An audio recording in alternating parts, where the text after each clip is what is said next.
Our guest today, you guys who are part of the Amber Hive know that we don't do a lot of kind of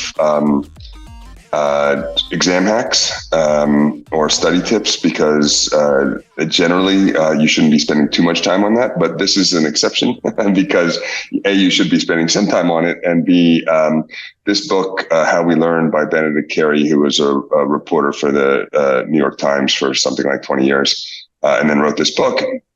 It's actually pretty influential in terms of how I teach and how I made Amber Book and how we made Amber Book. So, well, hello. I'm your talking head on the computer du jour. I'm not AI generated. I'm a real guy, despite the reflection in the glasses. And thank you, Michael, for that nice compliment about that book. I was a science writer for 30 some years, mostly at the LA Times and the New York Times. The basis of the beat was psychology, psychiatry, and brain science, which is three huge fields. And in the end, it meant I just could cover anything that had to do with behavior, like cult leaders and terrorists and serial killers and all those, sort of miserable lunatics who would do bad stuff. And I'd have to write a story the next day explaining what context or something like that, and it was kind of the worst part of the job. But in any case, those are very popular topics. And I had a column for a while. Science column, like this twice a month for a few years. And every columnist gets in this one bind, which is that you got a column to deliver, but you have no good ideas. And so this particular time, this is about 15 years ago, I had a lame idea, which was that, well, I'll just link it to the beginning of the school year. I wanted to do a school column. And I had read somewhere about learning scientists, right? And I thought, well, that sounds like bullshit. What can they know that I don't, right? And it turned out a lot. And so I had this experience many times. But and so that was kind of the germ of the book, because I wanted a book that would put all these findings together, and I couldn't find that. So I thought, well, I should just do it myself. And that's what I did. And so, look, when I ask you, about learning, about studying, we all have different images that come up, right? Going way back, middle school, high school, whatever. For me, it's this. This is the main library of the University of Colorado. I spent a lot of hours there. It's neoclassical red limestone, I'm told. The whole campus is like that. It's beautiful. And over time, I found out how to sneak into some of these upper rooms, which I would use. I just had them myself, I was a math and physics major, and I needed to move around and use a chalkboard and stuff like that. And I was also sort of working under the usual sort of assumptions about learning, about the ideal approach to learning, find a quiet place, right? Make it yours, isolate yourself, bury your head in the books, eliminate distractions, all those things we learn, and they seem true. They can be. For some people, that's ideal. But, they are largely incorrect for most people, those ideas. And we can talk about why. I'm going to leave that for the end if people are interested, because it seems like we should have known how to learn by now, right? So let's talk about Learning 101. I used to talk about this book, have book talks of various kinds and stuff at libraries and universities and everything. And I always try to make the argument that this should be taught in schools, like starting in middle school. Middle school where there are classes for kids to teach them to get organized and to, keep a calendar and how do you study and where, all that. I thought that's perfect. That hasn't happened, may never happen. Schools are another world. I want to tell you what it means. So this is a book about you studying, right? You and the material. Individual learning. It's not about teaching. It's not about classrooms. None of that. It's about how you interact with the material. That's it. And that means sort of retention, right? Just remembering shit. It also means problem solving, comprehension, creative projects. All of those things have been studied. And mostly they've been studied by cognitive psychologists. That's the broad term for the science. It's cognitive psychology, which is not an old science, pretty new one. It's the science of the thinking, reasoning, learning, and memory. sort of rational thought, right? And it's a real science. A lot of psychology is not. But cognitive science is different in the sense, but particularly learning science, what I'm going to talk about today, is different in that, like, you're actually studying the thing that's happening, right? You're like, there's no simulations. You're not like trying to trick people or model something. You just bring people into a room and they're studying. So you're actually studying the real thing live, and so that should give some confidence about this field. Now, the field's about 100 years old, and there's a lot of agreement on all these findings. Many of them are old, some of them are a little newer, but this is not a particularly controversial field. It's not like stuff is blowing up or anything. A common misconception about memory, well, that's fallen out of my memory. Like, I'm trying to remember, equations from high school or the lineup of the Boston Red Sox from 20 years ago. And it's very clear from the science that nothing falls out of memory. The human memory storage capacity is, for all purposes, infinite. Infinite. You'll die with extra space. Once you store a memory, it's there forever. And I mean everything. Thoughts, feelings, experiences, numbers, phone numbers, combinations, the name of your best friend in grade school, the name of his best friend or hers. It's all there. It never goes away.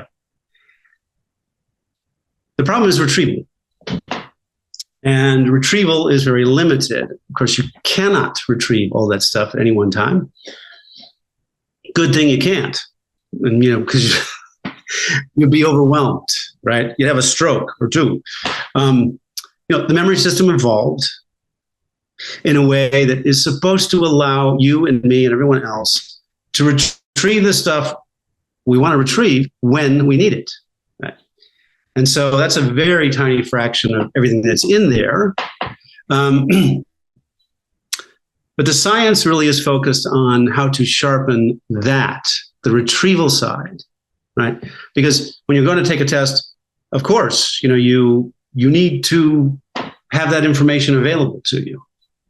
So that's what we're going to talk about. That's what I'm going to talk about and try to keep you awake at the same time. I'm going to talk about three and a half techniques that are grounded in this science.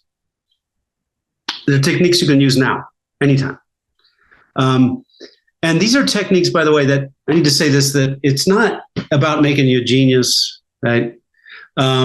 It's not about anything other than using your time efficiently, right?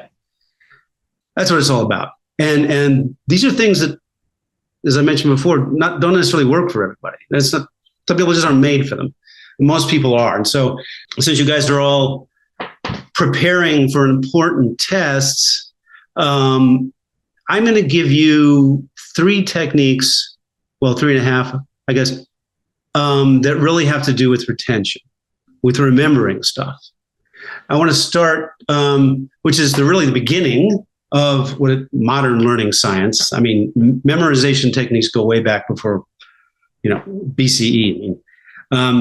But modern memory science, a more systematic approach to memory science, studying what happens when you memorize stuff and then you test yourself, that kind of thing, starts with this guy, Hermann Ebbinghaus. I mean, he looks like Freud's jollier older brother. Freud was a lot more interesting. Ebbinghaus is the founder of this science, and he's important for more than that reason. You'll see. So his technique, what he did was to study himself. He had an N of one, as we say, in science, and he studied himself and his own memory. And what he studied was his memory of lists of nonsense syllables. They were not words. They were not connected to anything. He wanted to strip the memory system of any connections. So he came up with these nonsense syllables, all in German. And he did a whole bunch of tests on himself. Okay. And he's the originator of what's called the forgetting curve, which, we didn't need him to actually tell us this, but I'll just explain it to you. he memorizes 30 of these nonsense syllables. He tests himself the next day. He remembers 15, and then the next day, 10. And, the memory fades over time. And that's a famous curve in memory science. And as I say, not a particularly interesting one. However, Herman discovered that if he split up his studying time, something interesting happened. So this is kind of the old parental advice, honey, why don't you study for an hour tonight and an hour tomorrow? Right? We probably already heard, don't kill yourself tonight. I mean, don't stay up till midnight. Do an hour today, an hour tomorrow. Well, it turns out that simple technique discovered by Herman here can up to double the amount that you remember on a test given a few days afterwards. This particular technique, it's called the spacing effect, can be modified if you have more time. Like you can do Tuesday and Wednesday and then Saturday and then a week later. There's a whole bunch of formulas for this, So, but the point here is that, look, you're not doing any more work and you're not spending any more time, and yet you're getting 2 times the effect. It's one of the strongest, maybe the strongest finding in all of psychological science. And it's also kind of more agreeable, right, to the heart. Like, who wants to just kill themselves? Right? I mean, this is the whole thing. The spacing effect was the thing that shot down cramming. Okay, I did plenty of cramming in that library building. And I think we've all had the experience where you're cramming, you seem to know everything, and then you show up for the test, it's like, and you do fine, and you walk out of the test, you don't remember a thing. And that's sort of that's the opposite. That's the problem that the spacing effect is in effect curing, is preserving that information for a longer period of time in your brain, making it retrievable for longer, much longer, usually. And so that is, and by the way, I should say this stuff, like the spacing effect, is coded into all the learning apps right now. Okay, like Duolingo, for example.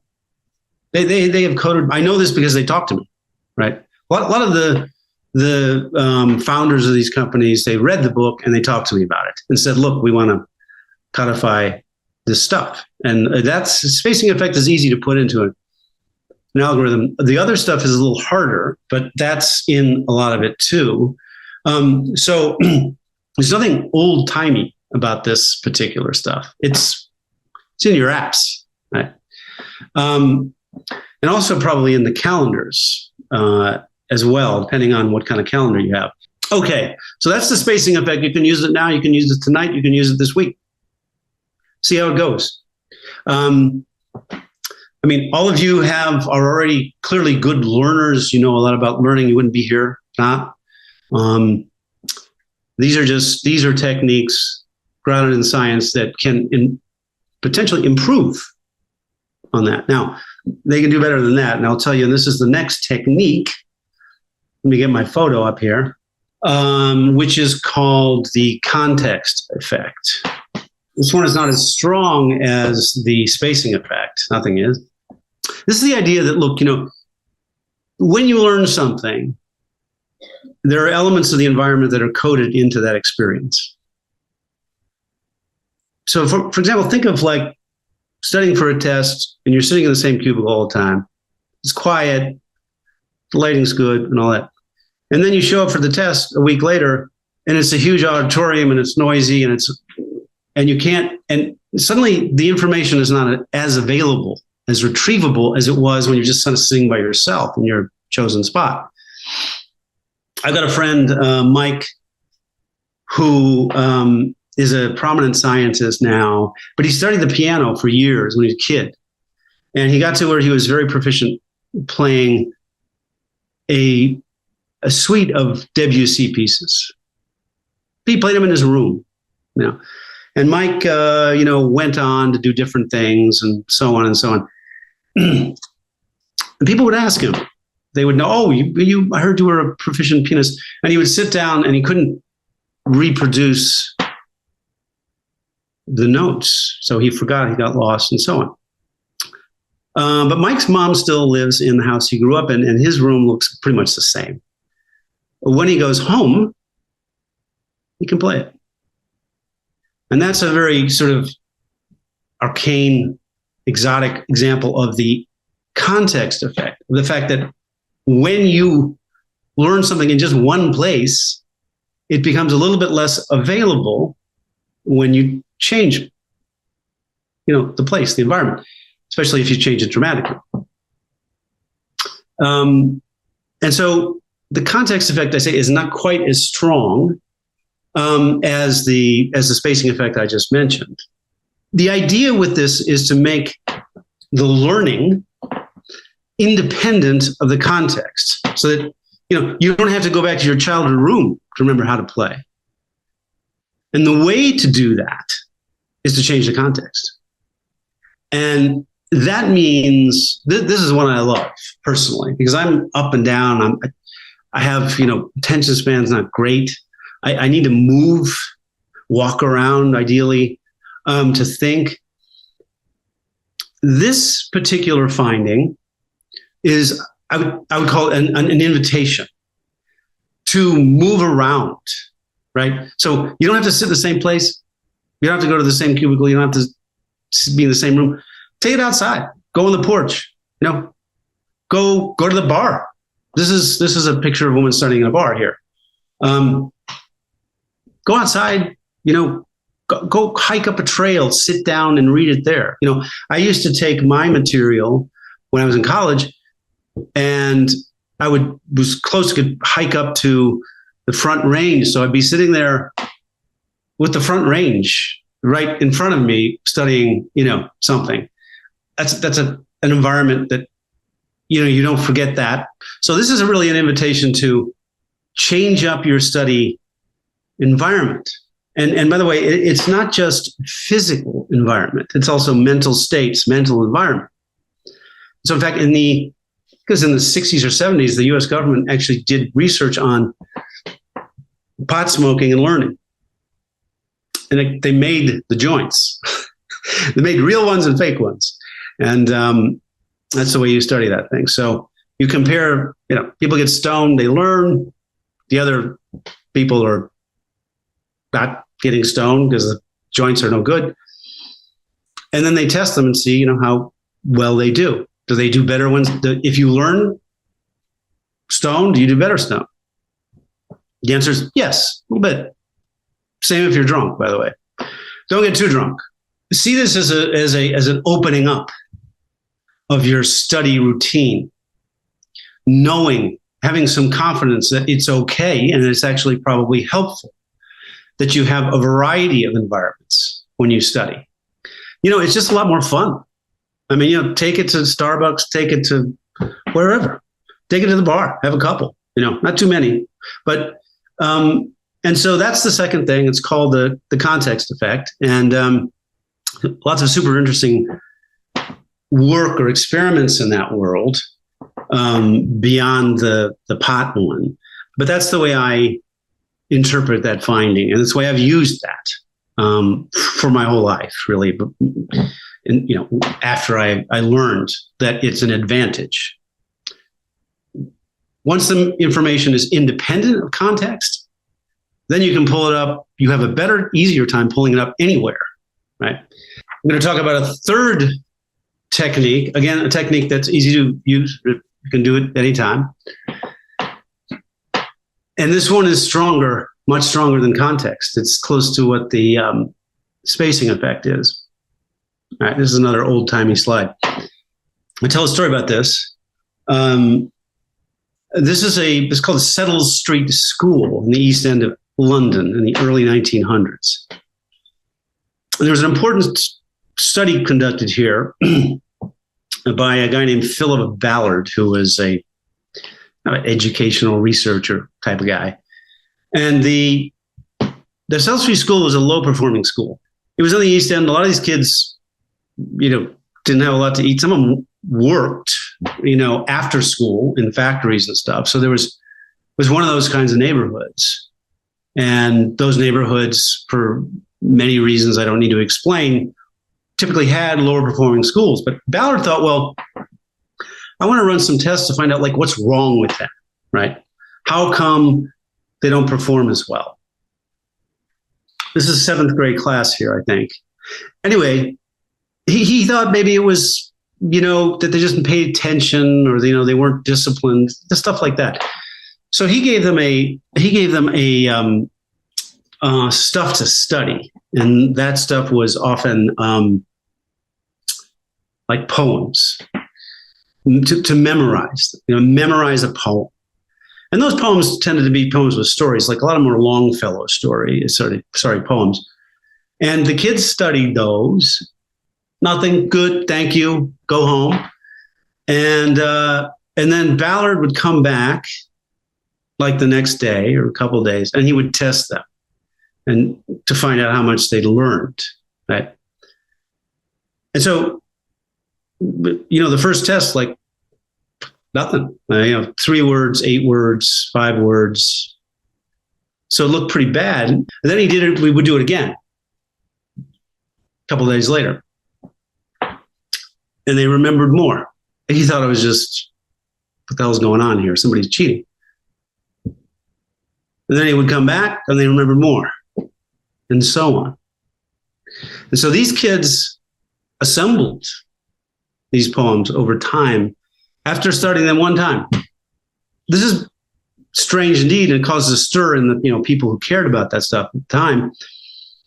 But mostly because it directly violates the Ebbinghaus forgetting curve, where you're supposed to forget stuff over time, right? This is just going the opposite direction.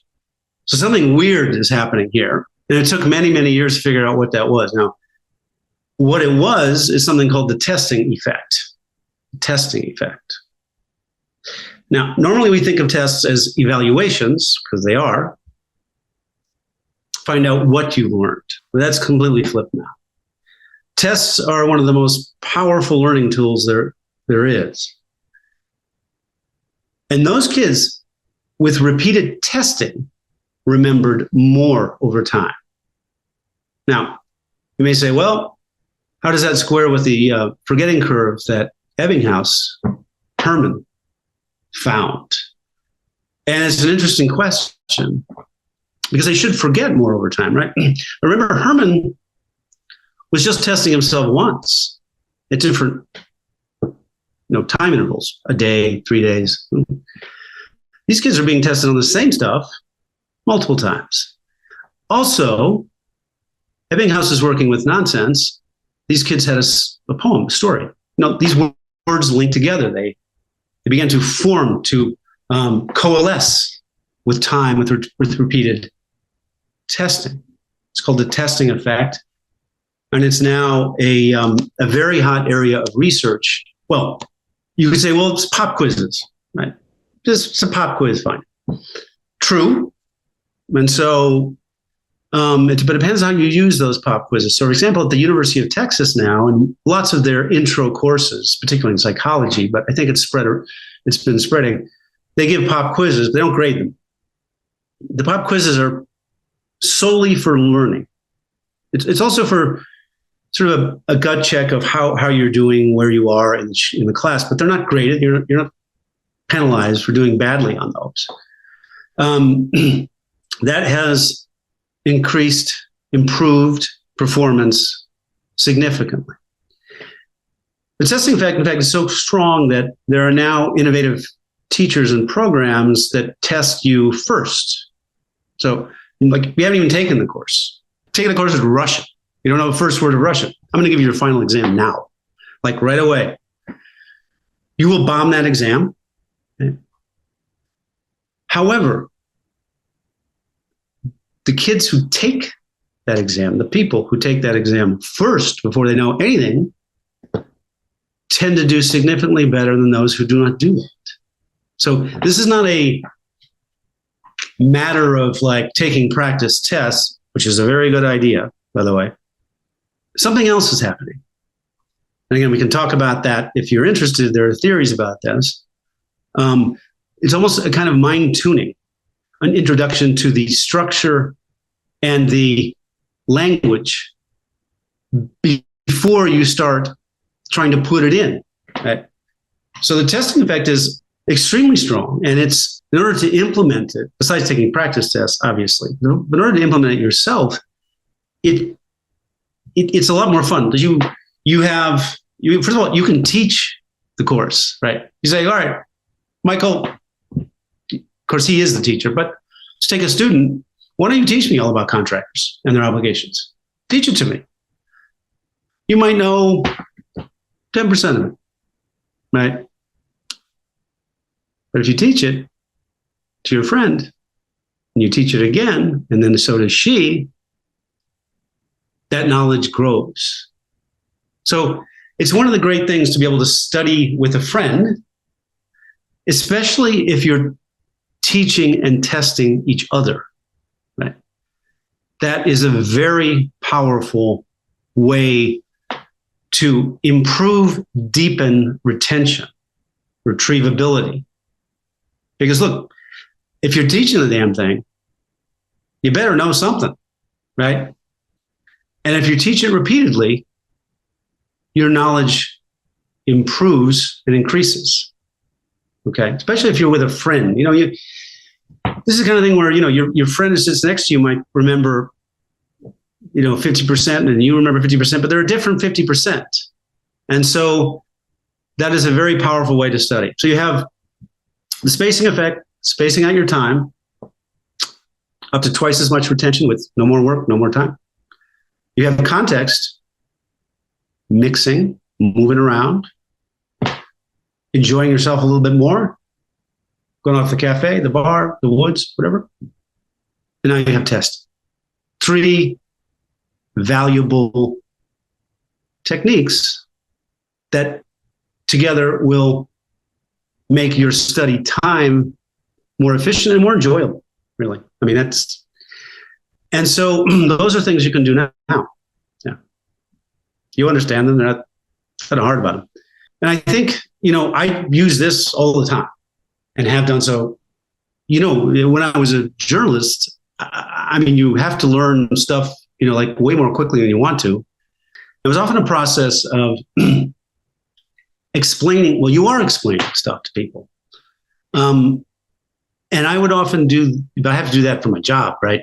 But before I got there, I would be bouncing stuff off people constantly. You make a phone call, you learn a little something, then you take that and then you bounce it off the next person and then the next person and the next person. And then by the end of it, because you've explained several facets of what you're learning, you know it pretty well, And believe me, if you don't and you mess it up, you get crucified in the newspaper, right? Talk about in science, there's 2 peer reviewers. In the New York Times, there's 1 million.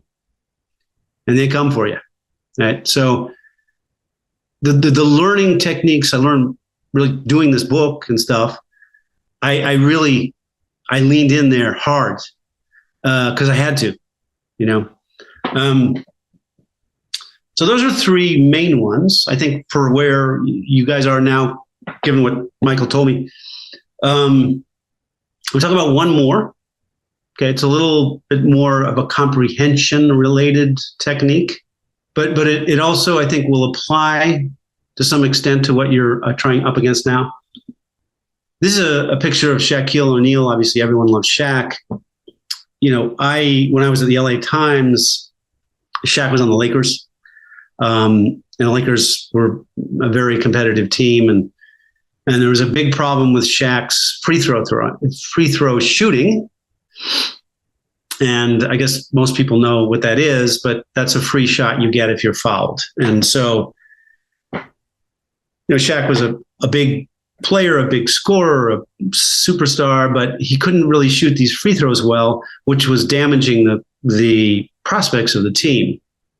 And there's a lot of money at stake in this sort of high-level sports. I mean, they wanted to win, and if they could get him to add 10, 20% to his free throw shooting, they could make the difference between, winning it all and going out early. And so it was a big deal at the time. It was in the 90s. they had good players then. They added Kobe later and went on to win. But before Kobe, this was a big deal. I mean, they brought in professionals and psychologists and gurus and you name it.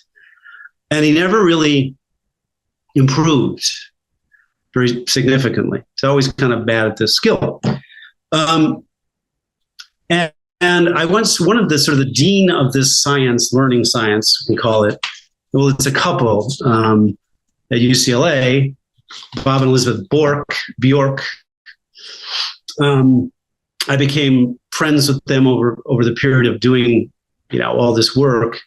And they were a basketball fan. They were Lakers fans. And I once went up to Bob and said, look, Shaq. And I was about to go into the whole shtick. And he just laughed. He's like, I know. What we both knew from the learning science is that the problem with this approach for Shaq is he was practicing the shot from the wrong place. If you want to learn to shoot free throws or you're having problems, you need to practice the shot from all around the free throw line. Change up the place. Of course, you do practice from the line, but you also move around. This is a technique called mixed practice or interleaving, which is a terrible name. But the general idea came from physical education researchers, which who knew they existed, right? They found that practicing all kinds of physical skills improved when you practice them from various places. You don't just stand there and like do the same serve from the same place. You move around. And the skill improves faster than if you're just sitting doing the same thing all the time, right? You're not just doing repetition. You are sort of, the theory is you're building a kind of schema which then consolidates the skill. But that's gone way beyond free throws and, playing tennis. It is now a very important technique now being integrated into schools called mixed practice. And the idea is that it's easiest to explain in math. So if you were going to take calculus or something, you learn limits, quadratic equations and so on. And these are all separate kinds of equations, right? Applicable in different kinds of problems. If you just drill on one and then stop, and then you drill on the other and stop, and then drill on the third and stop, you get to the test and of course it's all mixed up, right? Sometimes you need the quadratic equations. Sometimes you need figuring out limits, and you don't, because you've isolated the different skills from each other, it's confusing. However, if you mix them as you study them, and I don't know what that would be in architecture necessarily, you do much better because that's what the test looks like, right? You're able to discern the different applications for the different equations, different techniques. Musicians do this well when they train. There's you're practicing scales, then you're practicing particular songs, then you're practicing chord progressions, and you're mixing them up often in the same session, the same hour or two. But it also applies to any field of learning. In schools, this is being put into middle schools, mostly in Florida. I mean, I haven't looked into this in a while, but Florida has a lot of good learning science at their universities. And it's been integrated to great effect in middle school math. And I think that by now they might be in the high schools. I don't know. This is a chance to,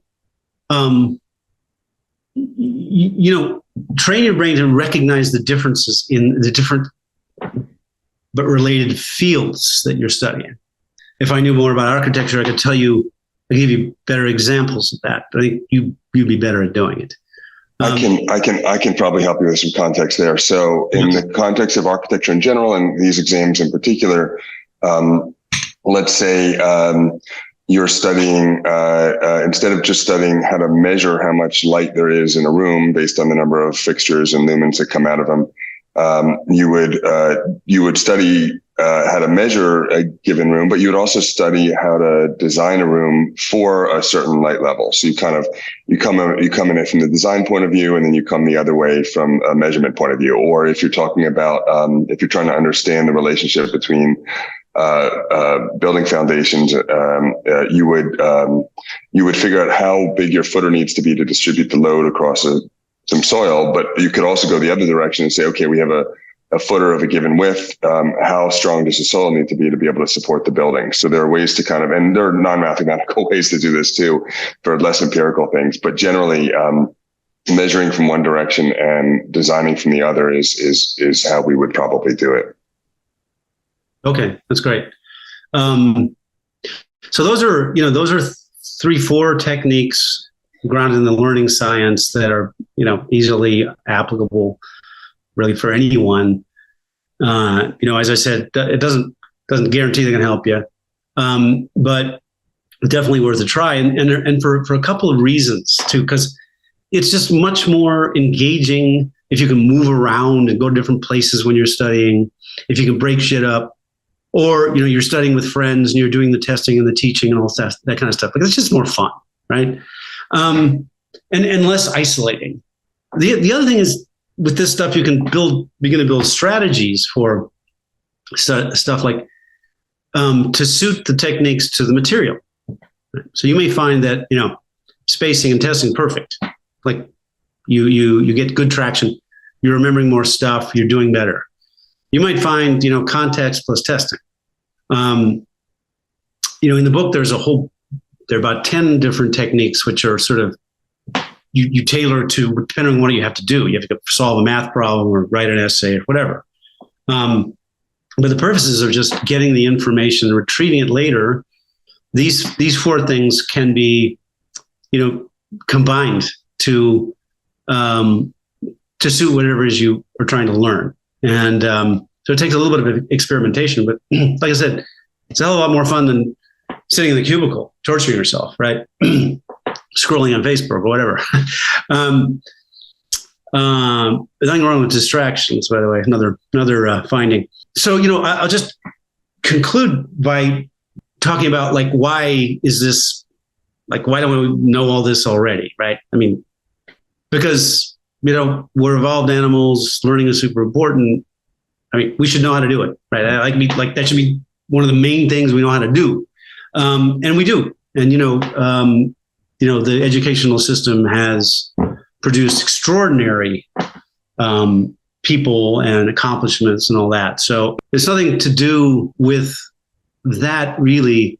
In my theory, and thinking about this, is that, the humans been around for about 1 million years, hominids, right? And civilization has been around for a few thousand. And so school, education, formal education is a very recent arrival, very. That's where the brain evolves. And it learned to learn on the fly, moving around in different environments. And of course, your life depended on it. Sort of like Steven Pinker says, for most of human history, life was a camping trip that never ended. And so the brain grew up outdoors in these difficult kind of environments and had to evolve to learn in shifting weather, shifting circumstances, on the fly, and so on. And that, to me, in a way, that it's always good to have an evolutionary explanation. But to me, it explains why these things should still be true, even in our era of, classrooms and stuff. I mean, the classroom is recent.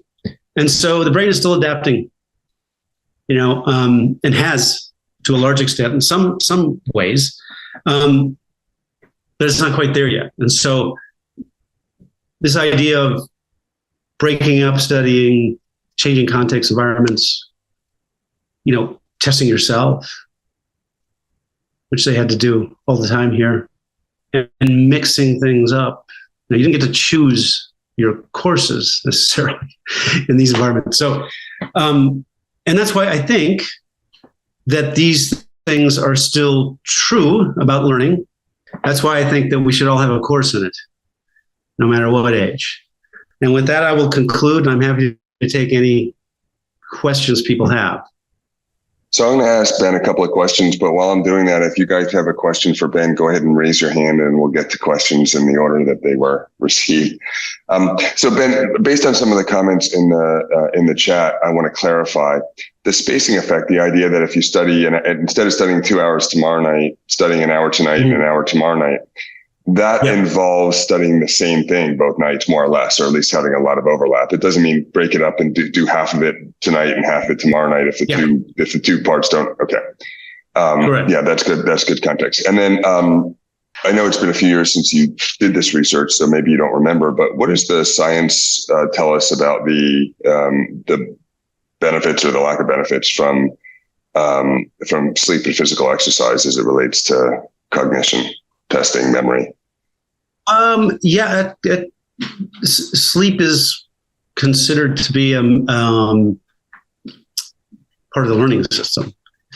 And sleep, there's a whole science of sleep architecture, REM sleep and deep sleep and all that.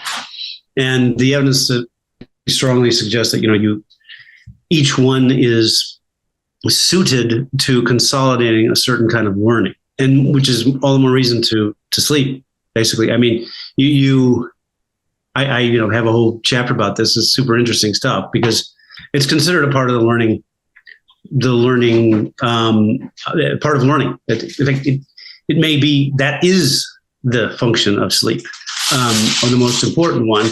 And it applies this not just to, remembering stuff or solving problems, but also to physical learning, learning, dance steps or musical stuff, which are physical, often primarily physical skills, learning, consolidating those skills. Anyway, it's interesting how it breaks out because different kinds of sleep seem to be specialized to consolidating different kinds of learning. But the short version is get your sleep. Great. And then kind of wrapping up here, you want to tell us a little bit about your current project and a little bit about the nonprofit that you've started and that you're working on? Sure. I ran with my wife a nonprofit here in North Carolina for about 4 years. We've since passed the project on into a larger nonprofit, which was called the Mental Health GPS, where people would call in and, with some urgency because of mental health issues, and we would talk to them and then listen and figure out what the best solutions might be based on where they are in their insurance and all that, and then connect them to a huge database of vetted resources. We would connect them. So it was like a first stop, right, when something's going wrong. Which is part of sort of my informal part of my job when I was doing this newspaper work, because people would always ask these things. So we did that, and I'm working on a book now about memory and personality. And so that's my current life. Fantastic. Still some learning to do. Yeah. Well, thank you so much, Ben. And those of you guys who want to see that book again, it's called How We Learn by Benedict Carey. Thank you, Ben. You're welcome. Good night. Get licensed, everybody.